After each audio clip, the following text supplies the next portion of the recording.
දැන් මව් කුසක් ගමු. මව්පියෝ දෙන්නගේ සම්බන්ධයෙන් සකස් වෙච්ච දියර දෙක. ආයක තමයි ප්‍රත්‍යය. ඒකනේ ගිහිලා බහින්නේ. ගර්භාෂයනේ තැන්පත් වෙන්නේ විඥානය. දැන් එතකොට එතන තියෙන දියර දෙකක්.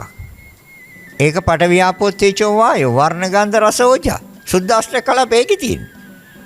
දැන් එතකොට මේ සිත ගිහිලා සම්බන්ධ වුණාම අන්න අරකේ ක්‍රියාව දියර දෙකේ ක්‍රියාව පටන් ගත්තා. දරුවේදී පුජ්‍යලේද විඥානපච්චය නාම රූපං කිව්වා. මෙන්න ක්‍රියාව පටන් ගන්න හැටි. අර විඥානේ අර දියර දෙකට ස්පර්ශද ඒ දියර දෙකේ ක්‍රියාව පටන් ගත්තා.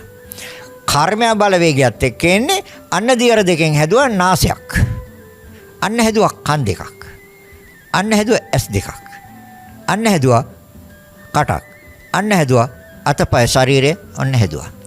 නාම රූපච්ච සලආයතනං කිව්වා. හරිද? හරිද එතකොට? දැන් ඒතර පුජ්‍යලයේද මේ ඉන්නේ? සත්වයේද ඉන්නේ? ද ක්‍රියාවද්ද තියෙන්නේ. හැබැයි මගේ. එතකොට එහෙනම් තමන් ඇසුරු කරන මේ කවුරු හරි බාහිර ඉන්න කෙනෙක් පුජ්‍යලයක් වශයෙන් ඉන්නවද? ද ක්‍රියාවද තියෙන්නේ. එතකොට දැන් මගේ කවුද? මගේ කවුරුද? ඔය කියන්න එපා ගෙදර ගිහිල්ලා. අනිවාර්යයෙන් රැට කන්න හම්බෙන්නේ. කෑම තියන්න රැට.